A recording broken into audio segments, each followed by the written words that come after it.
All right, well, hello. My name is Evan Reese, and on behalf of the U.S. Resiliency Council, I want to welcome you all to the Resilience Advantage webinar series. The USRC is a nonprofit organization founded in 2011 with the mission of improving community resilience one building at a time. Our vision is a truly sustainable world where we not only have a low impact on the environment has a low impact on us. Through our building performance rating systems and educational programs such as the Resilience Advantage, we work to motivate all stakeholders in the built environment to pursue, invest in, and reward resilient building design. The USRC has nearly 100 members in the engineering, architectural, and construction industries. To start, it gives me great pleasure to introduce Ali Sahabi, co-founder of Optimum Seismic and a leader in the sustainability and resilience movement. I began working with Ali and our first major partner, the Los Angeles County Business Federation, to deliver educational programming for businesses on resilience issues in 2017. We've held many in-person seminars and live stream programs in the past, but COVID obviously has led us to a format that we have today. Ali's been a leading sponsor of the USRC for 4 years, and his generosity and that of Optimum Seismic has really made this series possible. So Ali, thank you for your sponsorship of this event and the support of all we do. Can you just tell us a little bit about your interest and your passion for the resilience movement? Thank you. Thank you so much. Hello, ladies and gentlemen. Thank you, Evan, for your introduction. And on behalf of Optimum Seismic, I am very proud to sponsor this series, the Resilience Advantage, this 12-part educational webinar series. You're right, Evan. I'm very passionate about the need for businesses to become more resilient. You know, for more than 30 years, my professional commitment has been to sustainability and resiliency. And I truly believe that now is the time to act on resiliency, not tomorrow, not in the distant future. We are at a tipping point. We know how to minimize damage from major earthquakes. We know it's cost effective and practical. We know it can benefit both the new and existing buildings. That is why we're working with US Resiliency Council to produce this series, the Resilience Advantage. At this time, I really want to take this opportunity to thank you, Evan, for your leadership and your willingness to really tackle this with us several years ago now.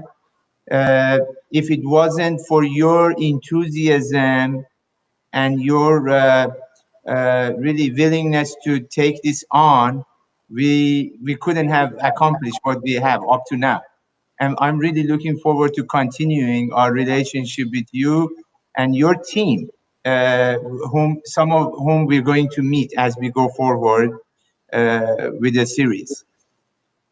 With that, you know, as you know, before we start the program, I would like to thank our major partners, organizations who have joined with us over the years to focus attention on the vital message of earthquake resilience for our business community. Those organizations, our major partners, are Los Angeles Area Chamber of Commerce, Los Angeles County Business Federation, and Los Angeles County Economic Development Corporation. These organizations together represent almost 400,000 businesses in Southern California and employ almost 4 million employees in Southern California. This is truly an honor for us to have such a representation such important, prominent organizations that understand and are recognize the importance of what we are trying to do, educating the business community on importance of our being resilient. In particular, at this time, I am really enthused to introduce to you our program champion for today's episode, the California Manufacturers and Technology Association. This is an organization that represents all of the prominent manufacturing and technology organizations in the state of California. Many, the most important engines of our manufacturing here in California. In particular, I want to thank their leadership, Lance Hastings and Gino DiCaro. Lance is going to be on the program later today, but Gino DiCaro, who really early on came on board and recognized the importance of why it is important for our businesses to look at resiliency as part of their business plan. Really, for me, I want to commend them for their leadership. Again, with all of other things that are so important in the state, that manufacturers and technology organizations have to deal with, like many issues, power, all the pandemic, all the big issues, but they still recognize the fact that resiliency is important and the time is now. This is when we have to plan for the future. With that, I want to turn this back to Evan, and Evan will tell us more about the Resilience Advantage webinar series today. Thank you, Evan. Hey, thanks, Ali. I really appreciate what you had to say, and of course, your support for all of us. So the Resilience Advantage series, for those of you that haven't attended the past two episodes, includes 20-minute videos featuring interviews with experts from around the nation on building design, business, public policy, law, and finance, who will all give their perspectives on the advantages of making resilience as important to the built environment as, say, green design has become over the past 30 years. And then each episode will be followed by a live stream Q&A with these and other experts. In this episode, we're going to drill down into how the decision is made to incorporate resilience into the design of new buildings. Sometimes the decision is made by the owner as part of the project's specifications and requirements. Other times, its genesis just comes through the thoughtful engineering and architectural design of the design professionals.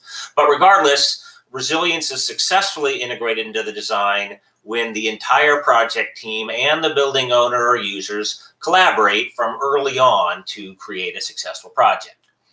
We'll also hear from our panelists following the episode about how businesses and institutional owners are considering resilience as part of their long-term strategic thinking. So with that, I'm pleased to present this episode of the Resilience Advantage, the benefits of resilient design and new construction. Welcome to the Resilience Advantage, a series brought to you by the U.S. Resiliency Council and Optimum Seismic. I'm your host, Evan Reese, and we're exploring what resilience means to our communities in the face of natural disasters like earthquakes, hurricanes, floods, wildfire, and now even pandemic. In this episode, we'll discuss the social and economic benefits of designing new buildings to not only be safe during natural hazard events, but to limit damage and recovery time. It's essential to the resilience of a community, a business, or a family that the buildings in which we live and work are built in a way that allows them to resume operations as quickly as possible. We refer to this as functional recovery. We'll talk to design professionals and owners who've incorporated resilience into the design and construction of new buildings. And we will show you how affordable resilient design can actually be. Building owners are achieving immediate returns on investment as their buildings are being rewarded for resilient design. And they are protecting their assets and business income against the big one, when, not if, it hits. Recapping from our first episode, structural engineering experts talked about the limited objectives of building codes and the misconception that buildings built to modern codes are earthquake and disaster proof. That's the problem throughout the Western world. The building codes are all based on a premise of providing life safety, not damage-free. Now, most of the public and our architectural colleagues believe when they hire a competent structural engineer and get a building designed to code, quote, are getting an earthquake-proof building.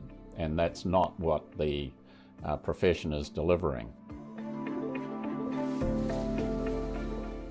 We also introduced the concept of performance-based design in engineering, an approach that allows engineers to design buildings that deliver more than just life safety. So the biggest innovation, the thing that's going on, is our ability to directly model performance in buildings. Like, we can take real earthquakes, build virtual buildings, and shake them, see what happens, predict like where they break, how they break. So 20 years ago, all the design objectives were around like safety. We kind of like solved the primary problem, which is don't kill anybody. But then now we have all these kind of secondary problems, which is like day after the earthquake, I can't get back in my building. Day after the earthquake, I don't have a place to live or I don't have a place to work. All of those issues are those are the ones that are left. So once you can describe building behavior and risk in terms of like basic understandable phenomena, damage, downtime, and safety, then owners now are just as empowered as engineers. Owners can get it. Owners can decide for themselves what they want, what they can afford, what they choose to pay for, how they allocate resources.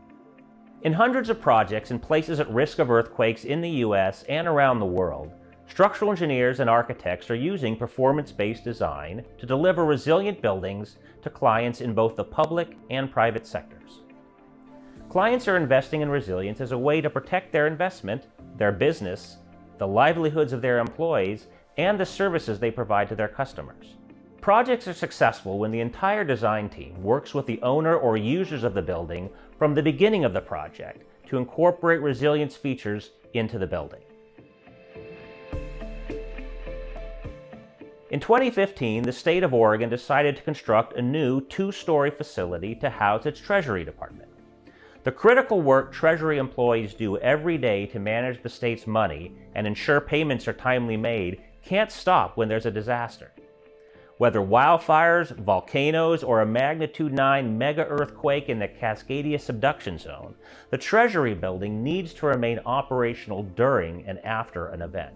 The state developed criteria the new Treasury building would have to meet in order to be confident it would function uninterrupted after a major natural disaster. They required that the building be designed to meet the U.S. Resiliency Council's highest standard of performance, a platinum rating. I talked with several members of the project's design team and with the Treasury Department about why resilience was important to the state for this project and how it was successfully integrated into the design. So let's start off maybe talking a little bit about the genesis of this project. Byron, why did the state feel it needed a new Treasury building? Who's going to work in the building? And why does the state consider it to be sort of an essential type facility? So about 6 years ago, there started to be a lot more press in Oregon regarding the risks to Oregonians from a Cascadia earthquake. And prior to that, a lot of people didn't really think of Oregon as a high earthquake risk area. The treasurer is a statewide elected official that's responsible for overseeing the state's banking, debt management, and investment activities. And so in this last year, we processed just almost $300 billion in banking transactions on behalf of the state. We need to, on a day-to-day basis, make sure we are providing those critical functions to Oregonians. One of the things that we've been talking about in this series is how building codes, even modern building codes, codes that we use today to design typical buildings, are primarily designed for life safety. But then also in the event of a large natural disaster, whether it's an earthquake or a hurricane, that the building will be safe. But not necessarily damage-free. Buildings that are built to sort of the minimum requirements of the code might suffer significant damage. Maybe they won't be economical to repair. Maybe it will take months or years even for them to be repaired if they are. So when we first started looking at this, our initial analysis was looking at our current building and what does it take to make this building more functional for what we needed going forward. And as we started looking at that and doing the risk assessment, it's really when we started to realize the level of risk that we had in the current building. It wasn't just about making sure we had a building built to building codes or that it was built to the building codes for an essential facility.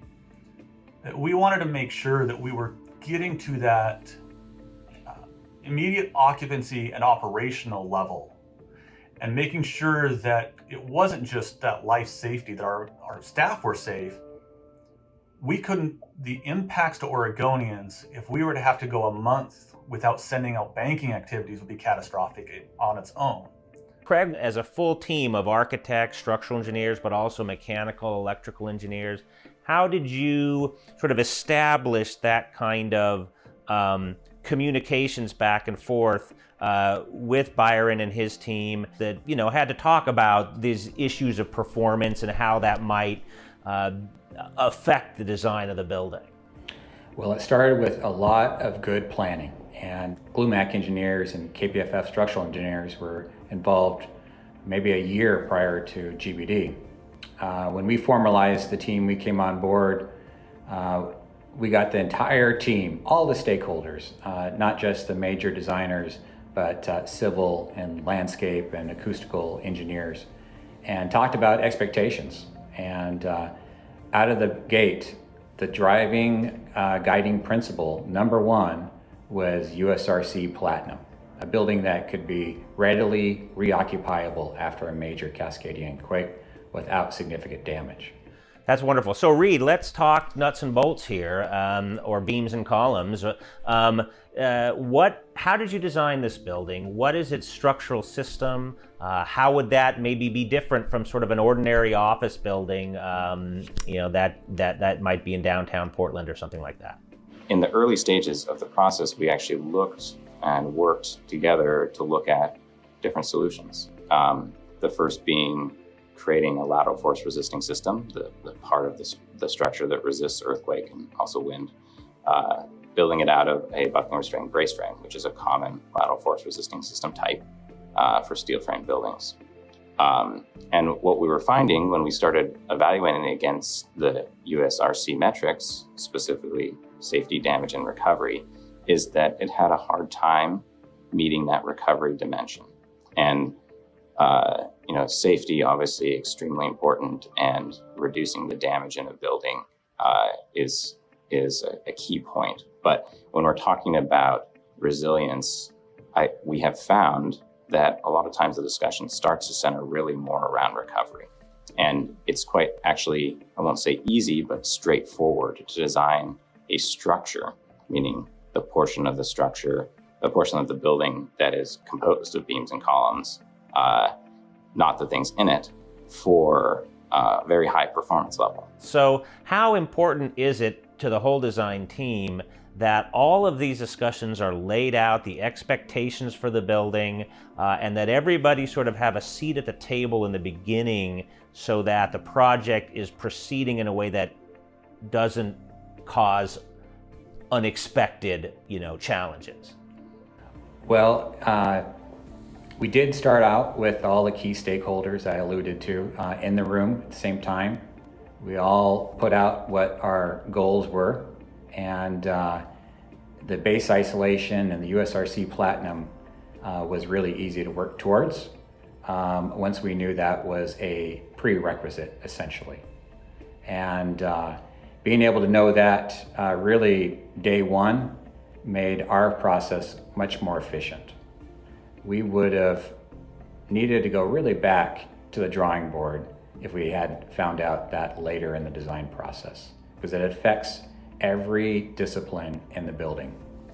So Byron, you talked about this a little bit in the beginning, but what are the kinds of payoffs that the state believes it's going to be getting from having this treasury building be resilient, be base isolated, be operational, even after that mega quake?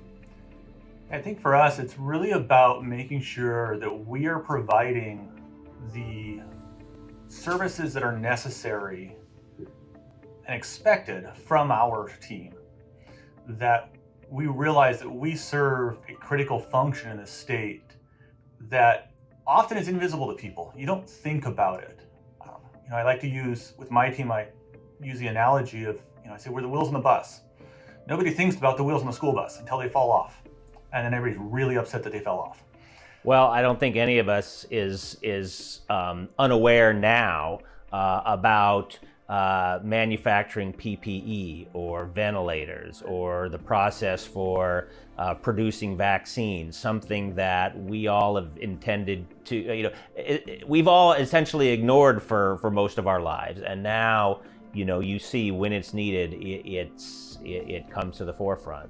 Craig, the state brought the contractor in early on in the project during the design phase when they brought you in. Sometimes on a project, the design team works together, they get the whole project done, they get the drawings completed, and then it goes out to bid, and the first time a contractor sees it is when it's presumably all done from the design perspective. So having the contractor in early specifically to help figure out costs so that they could, dynamically determine kind of what in the wish list they could keep in the building. How did that process go for you and the design team working with a contractor early on in the project? It was a welcomed process, especially with Pence Construction. They were a team member from the very beginning. Although the property owner went out to several contractors, they selected from the most competitive and most qualified contractor. We worked with them closely throughout the design process. They gave us feedback, they listened in, they went back to their sub-consultants and were able to comment on the design process throughout and talking about getting us the biggest bang for the buck as far as design features and what were practical and something that we could afford. So Reed, what were some of the lessons you learned in this project? In particular, about the role the structural engineer has in ensuring a successful and resilient design. I think the role of the structural engineer as an advisor to the owner and to the architect is something that is very important and a critical role that we can serve as structural engineers and as sort of resilience professionals. Oftentimes we have the technical capabilities and both to solve the problems, but not always to communicate them. And I think that it's important that really nothing can be done. A project like this and resilience in general can't be achieved in a silo. It's very much not just about the structure. And it's not even just about what the structure can do to protect the non-structural elements. As both Craig and Byron have talked about, it's everything. It's the whole package in order to get to that resilience end goal. And I think one of the lessons that we can learn from this project is the benefit of bringing everyone together and having everyone engaged towards a central guiding principle. Let's turn to a different kind of building with a different tenant population. Housing is a critical element in the ability of our communities to bounce back and recover after a natural disaster. What can performance-based design do for preserving housing, including our most vulnerable populations? I talked to Lori Schumann, Director of Climate Change, Risk Reduction, Resiliency, and Housing at Enterprise Community Partners, about why it's so important to address housing.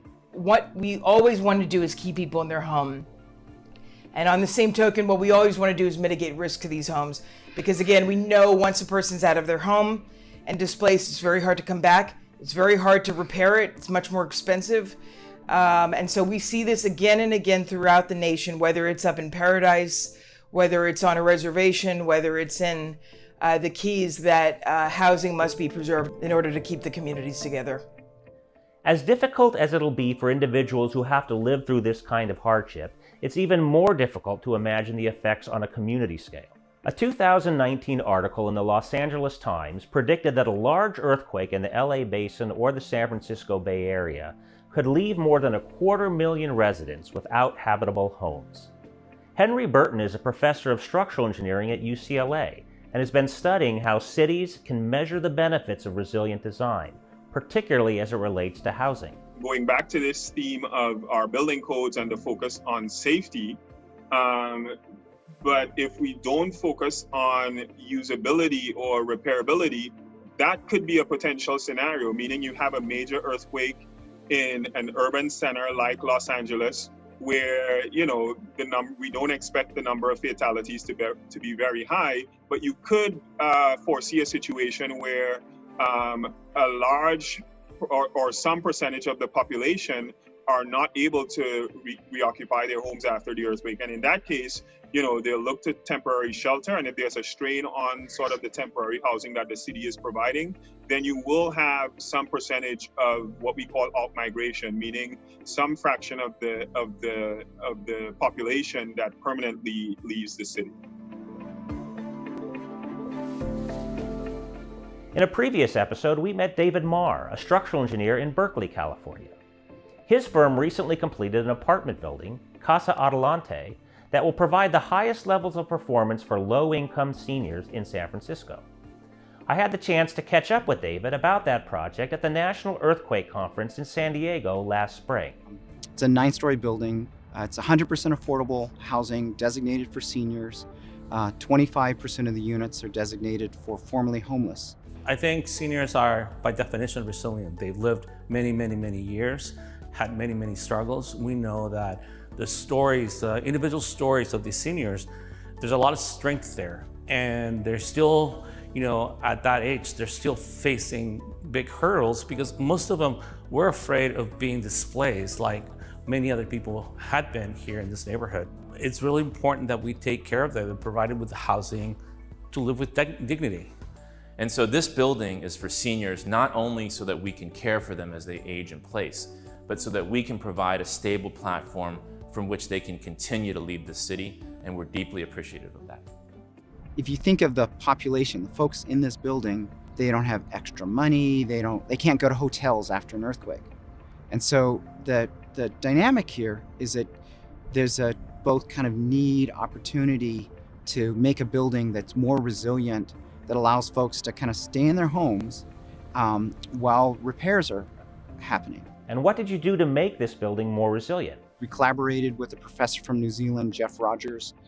He fabricated and developed this lead extrusion damper for us, and we embedded the damper kind of in the foundation. So when the walls take the big earthquake hit, the foundation rocks, the damper gets activated, energy comes out, and then the weight of the building helps recenter it.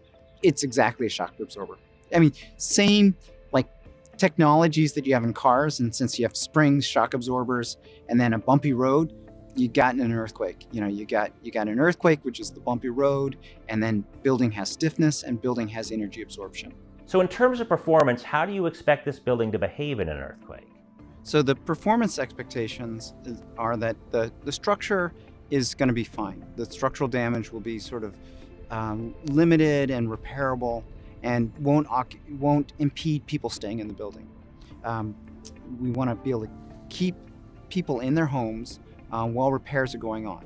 David told me that the additional cost of installing the dampers in the building to improve its performance cost only about $100,000 on a $42 million project. The number is like 0.24% extra. Early on, we're working with the developers.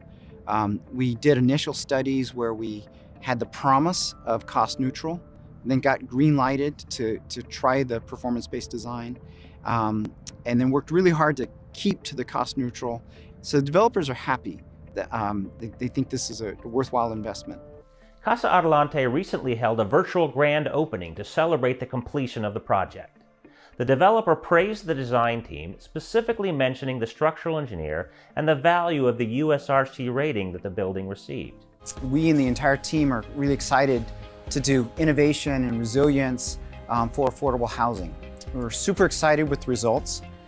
This is the first project to receive a gold rating from the U.S. Resilience Council. We feel that it's a great precedent for achieving low-cost resilience, and we hope it's the first of many to come. So, for an additional 0.25% investment in the construction, Casa Adelante went from an ordinary building to one that means the city will not have to provide additional shelter space to house its occupants after a repeat of the 1906 earthquake. One thing we know about the occurrence of natural disasters, it's a matter of when, not if. As long as we build in areas prone to earthquakes, hurricanes, wildfires, floods, or other hazards, we must accept the reality that one day our structures will be tested. And if they fail to meet that test, it will cost lives and also livelihoods. The buildings we profiled were designed to achieve resilient performance beyond the minimum requirements of the building code. The return on investment can be high. For the Oregon Treasury building, the state can count on the building remaining operational during those critical hours and days following a mega quake. The collaboration of the design team with the developer, the user, and the contractor was essential in creating a design that was both affordable and which would achieve the state's objectives. For Casa Adelante, the return is in the bank. When the big one hits, the city of San Francisco will have the confidence that its residents will have a safe place to stay, reducing the demands on the city's emergency services. And the apartment's owner will be able to maintain its source of income. It took decades for car manufacturers to put seatbelts in their automobiles, and decades more to put in airbags. But now no one would even consider buying one that didn't have both. Each time we decide to construct a new building, we have the opportunity to make our businesses and our communities stronger, safer, and better able to recover from natural hazard events. Building resiliently is good business. A small investment now, sometimes it means just writing earthquake performance goals into your project requirements and hiring an engineer who understands performance-based design, can protect your most precious and valuable assets, the continuity of your business, and contribute to the welfare of your employees, your residents, and the region. Next time on the Resilience Advantage, we'll consider how our communities benefit from resilient design, preserving both the social fabric of the places we call home and the financial stability that drive our economic vitality.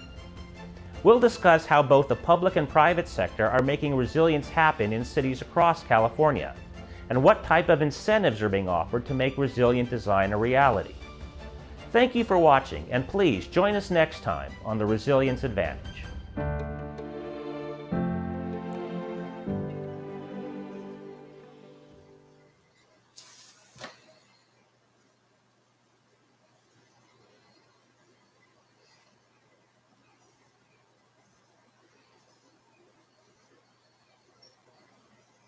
All right, well, thank you. I hope you enjoyed that episode as much as we had fun in producing it. Now we're going to move to the Q&A portion with our panelists, who I'll introduce. For those of you watching, there should be a chat box that you have access to. Feel free to type in some questions, and we'll get to as many as we can. So with that, I'm very pleased to introduce our four panelists for today. Lance Hastings, who Ali noted, is the Executive Director of the California Manufacturing and Technology Association, and his group is our champion for this episode. So Lance, thank you very much for joining us. We also have David Marr, a structural engineer who you saw in the video, who's the owner of Marr Structural Design in Berkeley. And Craig Stockbridge, again, who you also saw, who is a principal with GBD Architects up in Oregon.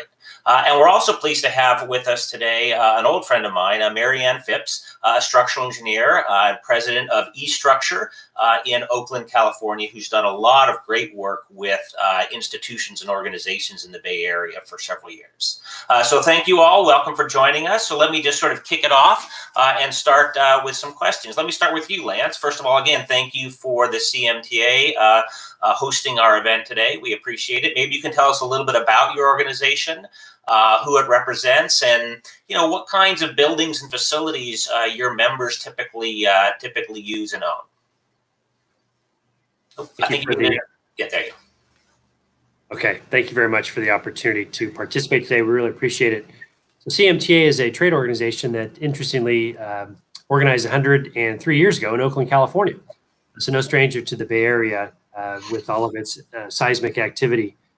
And we're now in Sacramento, California. And currently we're actually housed in one of the oldest historic buildings in all of Sacramento, the old Senator Hotel office building, which itself is a cinder block building that's been reinforced over the years. So it's always top of mind. And when Ali came to us several months ago, we started chatting about the synergies between making sure that California businesses and buildings are resilient, prepared, and ready for an eventual earthquake. And having grown up in the Bay Area myself on the Hayward Fault, it's not a matter of when it's not a matter of if, it is a matter of when. So with our manufacturing facilities up and down the state, there's over 30,000 manufacturers and over 1.3 million employees in our sector. It's really important for us to make sure that we're able to protect not only the buildings, but certainly employee safety, and then the capital investment that's been made for all of the machinery within those buildings. So for us, it's really a good connection. It's important for manufacturers to be prepared and resilient in the case of a natural disaster of any variety, because we are an economic driver for the state of California, and we need to continue so. Thanks, Lance. So, so of course, manufacturing, maintaining functionality operations, obviously it's key. I mean, there's a lot of these plants, that your members use are operating 24/7. That's where their revenue comes from directly, is making the stuff. So, so can you tell us a little bit about why resilience is so important in protecting the operations, but also the inventory, and there must be complex equipment in a lot of these buildings. Why is that so important to your members? Well, it's all important. I mean, every bit of a moment of downtime that's not planned for maintenance is a loss. And if it's aggregated across an entire geography, for example, in Southern California, the impact of that is tremendous. And again, sometimes the value of what's contained within the walls and underneath the roof is more valuable than the walls and the roof. And that doesn't even speak to the employee value that's present. So in order to ensure all of that is protected, having some kind of advanced plan in preparation for an event, but certainly the resiliency plan after the fact, it's mission critical. And I know we're in the middle of a pandemic at the moment, trying to see that through. And early on, that there were some pundits that said, well, all California needs right now is an earthquake, to be the trifecta, which obviously we don't. But the ability to prepare for that, because it goes back to the when, not if, and to be prepared for that is really, really important. And this connection with Optimum Seismic has been helpful with our industry sector for, if nothing else, to raise the issue so that we can have a thoughtful debate about it and be prepared as a result. Oh, wonderful. Thanks, Lance. So, David Marr, let's, first of all, congratulations on the successful completion of Casa Adelante. What a wonderful project in so many ways. I'd like to take a step back for just a minute, and maybe you can tell the audience a little bit about what it is that causes the damage to buildings in earthquakes. When you are trying to understand the performance, what things are you looking at that actually result in the damage to buildings and everything that's in them? Well, to me, the elephant in the room is it the code intends the structure to be damaged. I mean, it's by design. The plan is to take the expensive the bones of the building and break them. And the building sacrifices itself to keep people alive, for safety. And it's traditional ductile design. It's what we plan for. And then along the way, the rest of the building, the architecture, everything that's connected to the structure, also gets damaged with the movement. And it's an unfortunate sort of legacy of an efficient strategy to save lives. And I just think that it's important to look at how we can do better as a sort of building and design community by being able to sort of move on beyond sort of this expected damage process and say, well, how do we figure out how to be design buildings that are safe and we can avoid damage? Yeah, that's great. Yeah, I mean, I guess, most people think about cars, and, the goal of a car when you get into an accident is to have it just keep you safe, keep you from the hospital. But it doesn't really take much for a car to be a total loss in an accident, even though it keeps you safe. It's the consequences are so much larger when it comes to a building. And all the people that are in it, all the functions that go on, all the services it provides, that the value of it as an asset to the owner. And if we have the same mentality of the only purpose of a building, only purpose of the structure is to keep people alive, then we miss out on this real loss beyond that can occur. Right. So Marianne, thank you for joining us. I'd like to talk with you a little bit about your work and maybe some of the things that most people don't think too much about when it comes to a building, which is all the non-structural stuff. So first, why don't you just introduce yourself, tell us a little bit about your background, and the kinds of clients that you work with on a daily basis. All right, well, I am a practicing structural engineer, and I've spent most of my career working in the healthcare industry and mostly on hospitals, and both designing new hospitals and renovating hospitals. And in the state of California, hospitals are designed to remain operational after a large earthquake. And that means I've spent most of my career thinking about all of the things that go in and on the hospital building, and focusing on how to make them continue to function after an earthquake so the building can be occupied and be available to serve all of the community. So that's kind of my background, and it's forced me from a real grassroots kind of hands-on level to understand the architectural systems, the cladding and the ceiling and the partitions and all the mechanical, electrical, plumbing, sprinklers, all of those systems to understand how they each operate and how they operate together. Chased earthquakes on this, studied what happens in earthquakes, done some research on it. So I've really dug into the sort of the non-structural side. And over the past decade or so, I've translated a lot of this sort of knowledge that I've gained through the hospital design and brought it to bear on other institutional clients. I work mostly I do a lot of work at UCSF, large campus of buildings, many campuses of all kinds of buildings. I chair their seismic review board. I work on the CSU, for the CSU system on their board, UC Berkeley, the state of California, UC system. So I'm bringing that to bear on large institutional clients on a building by building basis with peer review and on a larger scale with policy and guidelines. That's wonderful. Yeah, Marianne and I have known each other for several years, and she also, by the way, was president of our Structural Engineers Association for many years as well. So, Marianne, you mentioned something that I think is really important for people to understand, and that is that a lot of a building is not the structure itself, not the walls, not the beams and columns. In fact, I've heard numbers around like 80% of the cost of a building might be associated with the other stuff, with everything that people see and use, the partitions, the ceilings, the windows, the mechanical equipment, the elevators, things like that. And so I imagine if 80% of a building's cost might be in these non-structural things, focusing only on the structure and making the beams bigger or the columns bigger can not necessarily address all the things that cause building damage. And of course, it's those other elements, I mean, the cladding for the building, the thing that protects you from the rain and the wind, or the elevators in a multi-story building where you can't really use the building if you can only use the stairs, or a building that doesn't have water because the pipes break.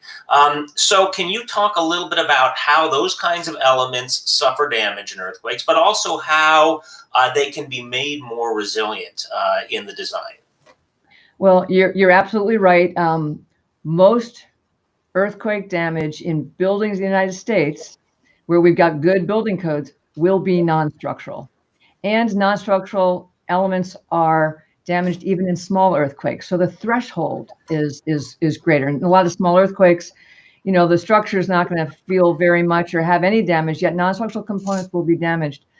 And there are things we can do about that. The best example that I have, just to drive the point home, was from the Napa earthquake. This was a 2014 magnitude 6, so not a very big earthquake.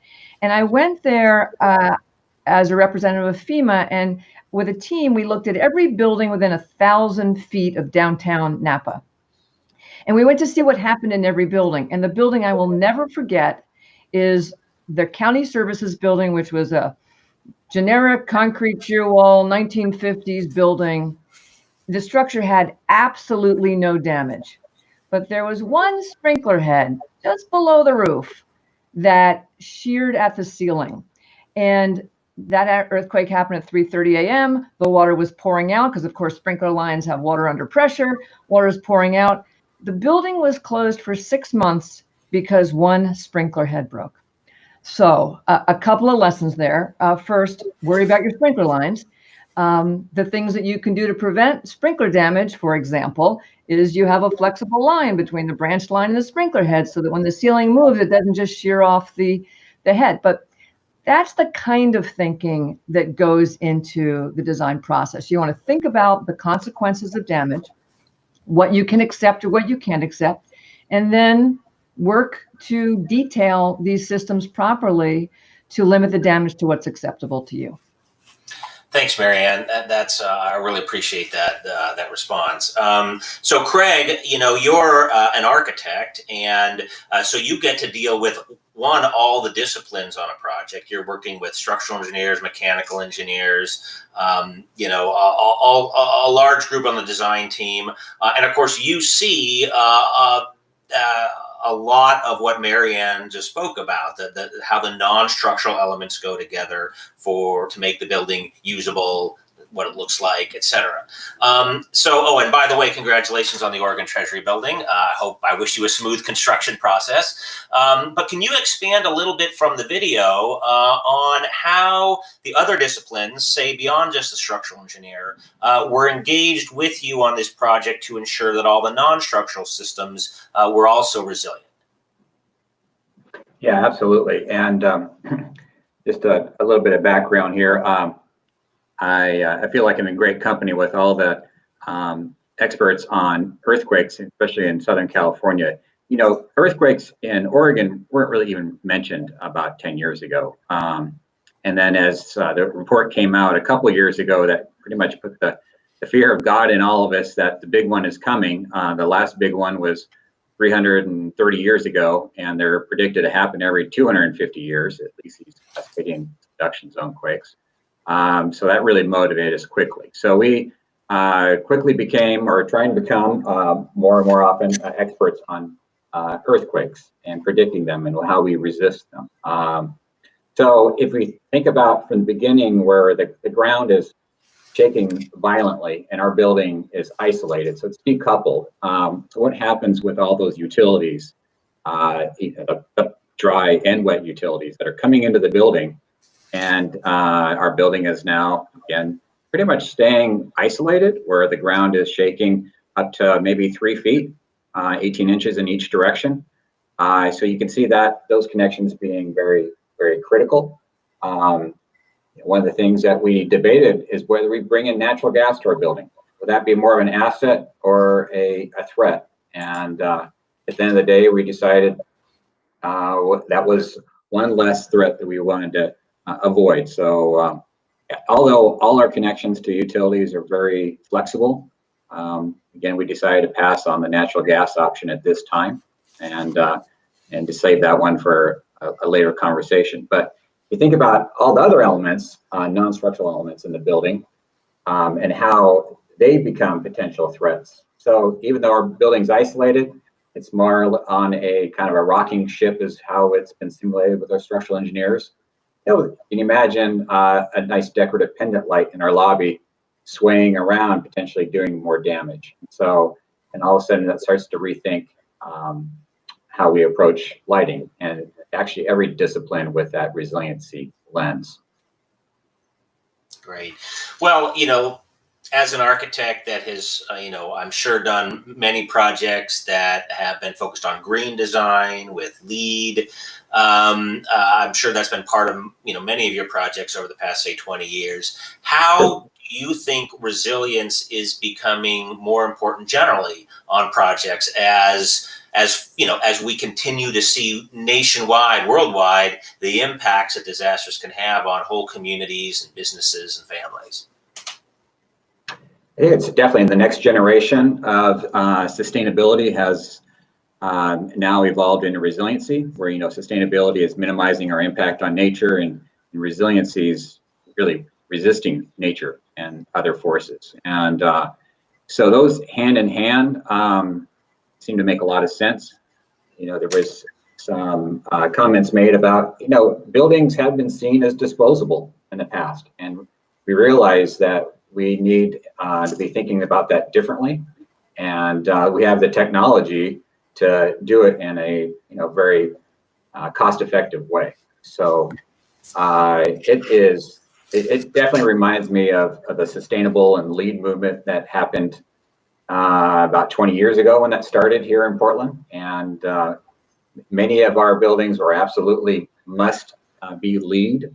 LEED has seemed to be more incorporated into our building codes, and there's less discussion about it. It's still important. Getting that plaque on the wall is maybe not necessary.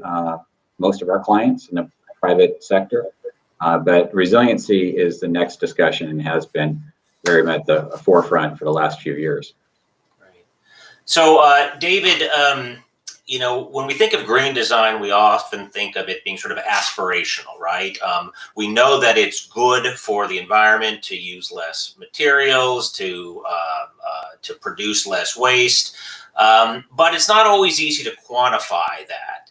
But with performance-based design, which we've been talking about in the past couple of episodes, part of the goal is to quantify certain metrics, like what it'll cost to repair a building after an earthquake, how long it'll be out of operation, days, hours, weeks. How do engineers now, what kind of technologies are available to help you do that actual quantification of the benefits of performance-based design? Well, we're in a super exciting time with the advent of FEMA P58, which is I always think of it as like the missing link in the performance-based design story. I mean, on the structural side, we can quantify what a building will do, but what FEMA P58 did, it allowed the sort of modeling of all the structural and non-structural stuff, and the modeling of damage potential and repair cost and repair time. And so once we've sort of coupled the structural model with the economic model, we can then sort of bring all of the analytical power to bear to be able to tell the story to owners about like what something will cost if it's damaged, and how long it will be out of commission. And that sets up this sort of wonderful open conversation about the nature of design. What do you invest in? What do you expect to achieve? And suddenly the whole world is opening up because of this ability to kind of quantify and predict what's going to happen. Thank you. So we got a couple questions from the audience for you, David. One relates to, first of all, what the relationship between resilience and the site conditions might be. Does where the building is and the kind of ground that it's on affect its resilience? Yeah, I mean, I think of the site as sort of almost like the DNA of the future building. It's like your parents' genes, and for the project the Casa Adelante, we had a really tough site, and so there had to be a lot of investment into site mitigation. But the site in a sense is another structure, and there's a coupling of the site structure or the ground characteristics with the building characteristics, and kind of getting those initial relationships right sets up a lot of the either the cost or the cost effectiveness of the future design. So the site is a huge driver and consideration. Okay. And we had one more question for you right now, which is on the dampers themselves that you used. One of our listeners or viewers was wondering, are those designed to resist vertical accelerations, or are they designed to help mitigate the side-to-side lateral shaking of the building? They're activated through the lateral movement. So it's when the shear walls take lateral loads, they rock, and that induces the sort of vertical action in the damper. So they're designed for lateral resistance. Right. Sort of like pushing a bookcase over. If you push a bookcase horizontally, one end tends to tip up vertically, and that's what you're trying to hold down. Great. Yeah. So, Lance, I want to ask you a question about a project that we're actually going to be talking about in a later episode, but on retrofit, but it really has to do with sort of new design and manufacturing as well. In one of our previous episodes, we sort of introduced this, that Anheuser-Busch, which is obviously a big manufacturing company, has had a plant in Van Nuys or in Southern California for many years. It was actually hit by two big earthquakes, the 1971 San Fernando earthquake, and I believe the 1994 Northridge earthquake. The first time, that was a big wake-up call for them. The building had to shut down. They had to shut down production. They didn't want that to happen the next time there was an earthquake. And of course, it's Los Angeles, so you know there's going to be one. They spent millions of dollars actually retrofitting their existing plant, but also designing new facilities. And then when Northridge did hit in 1994, it suffered much less damage than would have happened had they done nothing. In fact, I've heard some estimates that when it comes to business interruption loss and the asset losses itself and all of the revenue generated, that it might have saved over $1 billion in total losses.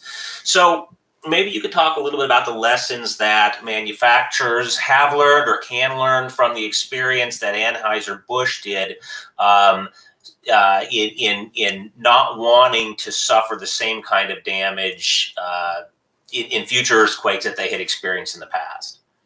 Yeah, well, thanks for the question. I mean, it's all about preparation, and an ounce of prevention is worth a pound of cure. I mean, I think a lot of cliches apply to this, but it's one of the things that as Californians we really can't ignore. I mean, earthquakes are throughout our history, will continue to be, in our ability to manage that. And I think it's an important narrative to break down the construction of the building. And what that means, and the innards, if you will. Marianne made a good point about some of the damages are unrelated to the structural part. The building will still be there, but nothing inside is going to work. So resiliency is really with a capital R, and kind of how we look across the entire spectrum. And Anheuser-Busch, they have two breweries in California. One's up here in Northern California in Fairfield, which, yes, we're still in earthquake territory, but not as much.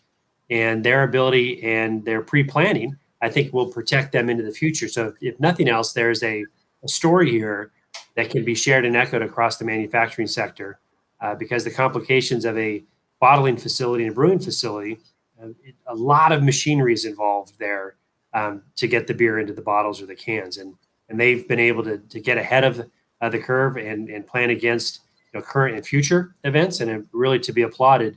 And to the extent we can herald their example would be great.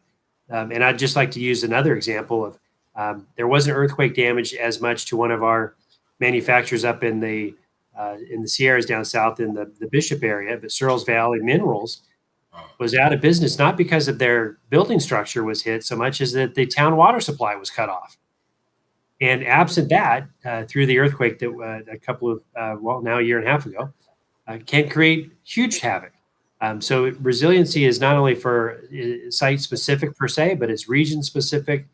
And we're only as strong as our weakest link. And if it happens to be a water pipeline that is broken during an earthquake, well, that's going to impact an entire community. So I'm glad that you guys have raised the Anheuser-Busch issue. It's an important one I think we could all learn from. And to the extent that you focus on that in future webinars, I think that'll be fantastic, because there's a lot to learn there. Great. Yeah, thank you. And I'm going to ask Marianne a follow-up question about this idea. You mentioned the externalities. There are things that obviously the owner of a building can't control, but they have to work with the city or the community around them to make sure that vital utilities and services are provided. Marianne, you do a lot of work. You mentioned a lot of work with universities, which are, in some ways small cities themselves, right? They have all the different functions that a city has, from housing to food to, office space and classroom space, and, even police, fire, and medical. So, when it comes to working with an organization, say like UC San Francisco, okay, how do they think about resilience, not just on an individual building, but, for the continuity of the whole campus and the ability to provide all the different services they do for thousands of people that live and work on that campus? Right. Well, it is a complex undertaking to just even begin. And I think where UCSF started was to really think about what the consequences would be of being out of certain buildings, to begin to establish sort of tiered priorities. And what they realized, one of the things they realized, was that the assets that reside in their research laboratories are sort of, let's say, irreplaceable. That is, there are generations of specimens and bloodlines and research in animals, fish, and mice that goes on literally for generations, that if they're lost, they are truly irreplaceable. And this is the kind of research that, they're trying to cure the currently incurable diseases. So the loss of these strains or these specimens is really unacceptable. Not to mention the loss of the researcher, because if the researcher can't get in their lab, well, they're going to go to another institution. So keeping research labs, the downtime associated with research labs small is very important. They need to be able to get back in there and continue to work and get the work done. So that was one thing that they realized. And then also surveying their needs. Student housing. If the students don't have a place to live, well, you're no longer an academic institution. And so housing, they recognize, as was discussed earlier with David Marr, the need to continue to house students after an earthquake is very important. And so they begun, but on the other hand, offices, as we've all learned, maybe not as important to keep operational after an earthquake, because there are other options for how we can work. So UCSF created 3 tiers of performance. Tier 1, the lowest level, is what we'll call good code or code plus, where we design a good building that meets the code, but structurally it's really thoughtfully done. So to consider regularity and the kinds of systems that one uses, but just a good code building with enhanced non-structural performance. So paying much greater attention to what goes in and on the building so that it will have a better chance of withstanding earthquakes, but not going way overboard, just doing it thoughtfully. What's already required by code, but doing it well. The next tier is to really get into thinking about recovery time, how long they could be out of a building, or how quickly they need to get back in, and then explicitly designing, thinking about damage and repair and how quickly that can be done. And then the third tier would be more like a hospital, where the level of damage is really limited and you have to be able to go in there and operate fully right after an earthquake. So they established these 3 tiers, and then each project that comes up, the first discussion is, what is our aspirational goal? And then once that's established, the entire design construction team is focused on the decisions that get made at every step of the way for how to achieve the goals and the performance objectives that have been established.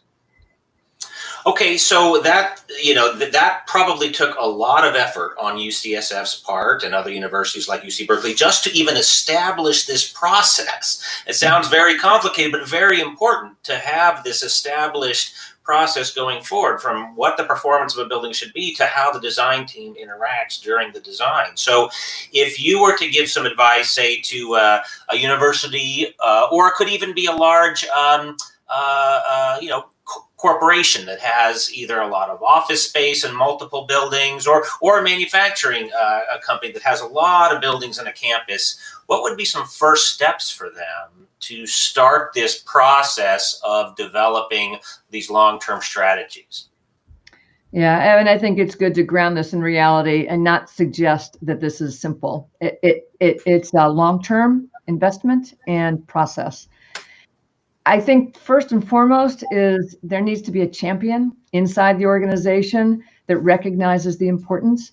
Without that, things aren't going to change. And so I don't think you can underestimate how valuable it is to have somebody on the inside who is championing, the resilience. Second thing is to have advisors who support the vision and can talk to these issues. So at UCSF and UC Berkeley and CSU system, each of these organizations and PG&E, which I'm working with now, they all have sort of seismic review committees or seismic review boards, but a group of experts that represent different fields, geotechnical, structural, that come together and help advise on both the policy and guideline level and also on the building by building level. So you can bring in sort of a notion of peer review and good design from the beginning on all these projects. So that's proven to be very helpful, at least in my experiences with these various institutions, and gone a long way to elevating the attention that seismic resilience is getting and deserves. Great. Thanks, Marianne. Yeah, it is a challenging effort. And I think we need to, one of the things at the U.S. Resiliency Council, one of our mottos is it's fear plus hope and a plan. We have to be aware that we live in earthquake country and we can't avoid the risk. It's there, earthquakes are going to happen, but there are ways. There are ways to address it, and there are ways to do it rationally over time.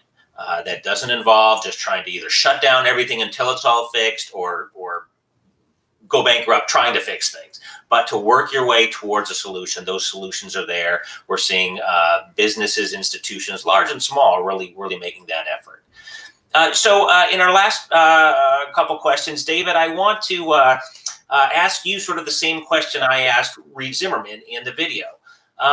What are a couple of sort of key lessons that structural engineers should keep in mind when trying to incorporate resilience into a new building design, especially, let's say, if it's not called out in the project specifications? The gold rating received for Casa Adelante was not a project requirement, whereas the platinum rating for the Oregon Treasury building was. But what are some lessons you learned and you could contribute to other engineers in thinking about how to raise questions about resilience, how to make it something that people do think about or can be incorporated into a project? Great question. I say the number one is that cost effectiveness and value have to be a big part of the conversation. You talked about fear, hope, and a plan. Fear's not enough. You can't scare people into resilience. But being able to say resilience and cost and strategy and comparison and competing cost, like in our project, we had to carry the strategy was to carry two competing schemes pretty far into the design process. And in that, we were always checking cost effectiveness and having the contractor run dual models, cost models, because projects are stressed for budgets, and there's competing demands on budgets. And in this case, in the housing environment, we're in an environment where more housing is more important than a single better project. And so our goal was to figure out how could we create the best project with no extra cost. And that's just a kind of the reality of competing demands. So I'd say number one is to as a designer think in terms of cost effectiveness, and then the corollary to that is be able to communicate that with the team and be able to have a narrative that makes sense. And a big part of the narrative on this project was we needed to keep vulnerable people housed. That was, it's a really simple but big idea. And it's a big idea that people could kind of get behind and understand. And it's non-technical. And so being able to take all this sort of technical stuff and break it into messaging and campaigns and advocacy and storytelling in a way that regular folks can get it, I think is essential to having any success. Thanks, David. Yeah, communication is something that the U.S. Resiliency Council has really worked hard to bridge that divide, if you will, between the technical and the lay audience, if you will. And the audience, when you watch the video, you saw some of these sketches that David and his staff prepared to describe what these dampers do. And it's very easy to see that from those kinds of sketches versus, just the technical output of a computer program. So I hear what you're saying. Craig, I'd like to throw the same question to you. Now, you had mentioned on the video, of course, that the USRC Platinum was part of the specifications for the project, and that gave you and the design team a good roadmap for moving forward with the design. But in the future, there are going to be a lot of projects where obviously it's not specifically identified in the project specifications. How would you see, as an architect who often has sort of the first contact, if you will, with an owner, how would you see the opportunity to introduce concepts of resilience into a project where maybe it's not specifically called out in the specs? Yeah, interesting. And usually those decisions are made obviously before we get to the table. Marianne was pointing out the kind of this process of what is the priority and what is understandable damage to the building, or is there no damage to the building as an expectation. I think it's one of those things that's almost similar to how we approached sustainability. Lots of people thought as soon as you mentioned the word LEED, it's going to cost more. Well, if we are just designing it and integrate it into the building, there are elements that may have costs. We can identify those, and there may be items that actually save money. And so similar to resiliency, there would be analysis that would have to go in there, and we could actually probably show them fairly easily with the state treasury building as a prototype of items that had a cost associated with them or had a payback, and that's maybe the most extreme payback is a little hard for a lot of private developers, especially to pay up front in that first cost. But you can see how this would become more and more common, and especially, and I love that that saying of fear, hope, and a plan. I would say it's, instead of fear, it's more of an awareness. And as we come to understand it, again, it is just a matter of time before this happens. And there are things that we are not willing to lose to us, whether it's life or research or our structure above our heads, that people will become more and more apt to build more resilient buildings. Well, thank you. So I'm going to ask maybe Marianne sort of one final question. Since you have this relationship with a lot of these sort of larger organizations, and we talked about UC and Cal State, and I know that you mentioned PG&E, and I know that you've worked with some other sort of larger private corporations. What would the message be? And you can use your former Seahawk president hat on this too as well. What would your message be to businesses about why they should be considering resilience right from the get-go in a project, for their projects?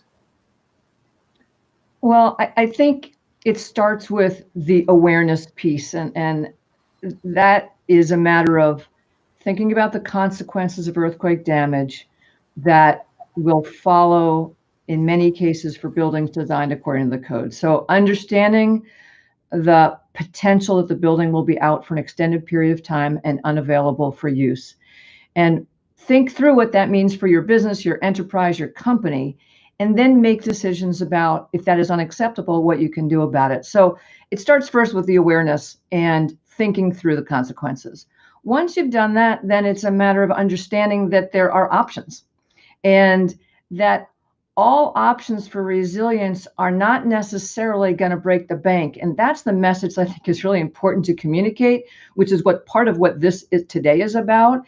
And I kind of want to underscore that, because I think some people are afraid of going down this path because all they see are dollar signs. But maybe if I could just share a couple of examples where we already have the one that David Marr talked about, where it was 0.25% or whatever it was. A lot of the times the way we're handling higher performance is not necessarily a stronger building, but a building where the entire design team spends the time to position the lateral elements really well, to detail them a certain way that they can be, that they will be more likely to respond favorably. For example, a shear wall with lots of holes in it has a lot of places that it's going to be damaged and cracked up and potentially small. But a rectangular shear wall that doesn't have any flanges or weird stuff going on does really well if it's detailed nicely. And so if you spend the time up front and commit that you want good performance, and the designers, architects and engineers and owners work together to lay them out, you can get a really nice layout of walls.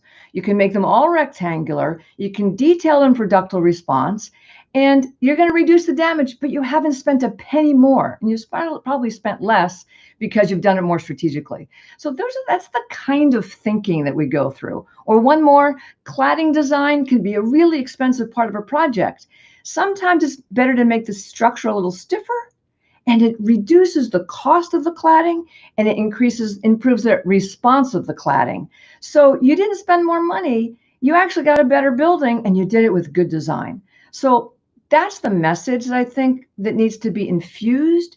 And with that message, you can just get more resilient buildings without a lot of money and just move toward, a better group of buildings in your inventory.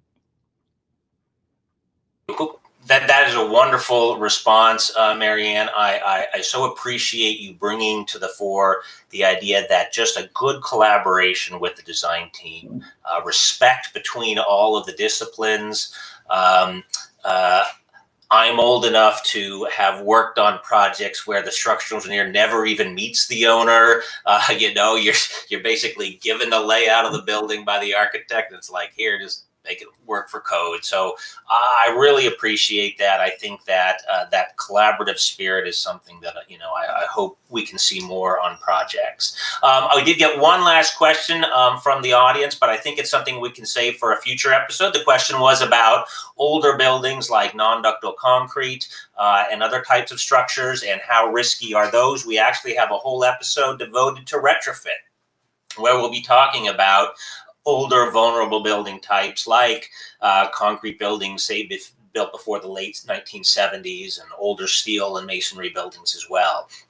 With that, I think it's clear that what we've seen today is that the choice to incorporate resilience into the design of new buildings needs to be a deliberate one. But it's a decision that can achieve significant returns on what is typically only a small, if any, additional investment. It's essential to decide early on, the very beginning of project planning, that resilience is something you want to pursue, and assemble a design team and construction professionals that can collaborate to make it happen. Resilience is good for business, good for communities.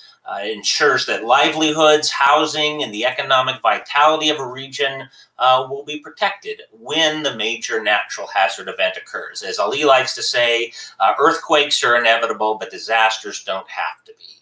I'd love to thank sincerely our panel today, Lance Hastings from the California Manufacturing and Technology Association, who championed this event, David Marr of Marr Structural Design, whose Casa Adelante project is really an inspiration for how resilience can be made accessible and equitable.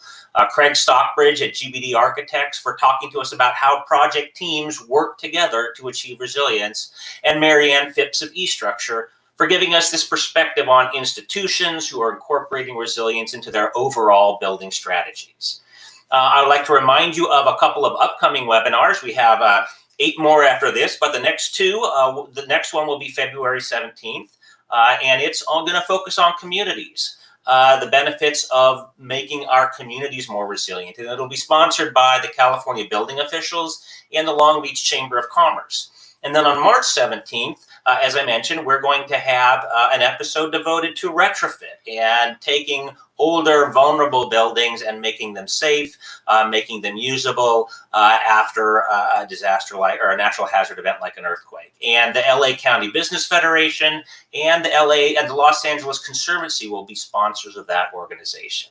So on behalf of the U.S. Resiliency Council, I'd like to thank you all so much for joining us today, and I would just like to turn it over to Ali for a couple of closing comments.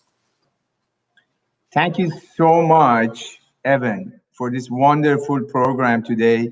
We really, really appreciate your great work, your team, and especially this amazing high caliber of experts that you bring together for this series. We really appreciate that. These individuals are, for sure, we recognize them as really the cream of the crop. Thank you so much for your participation, the panelists.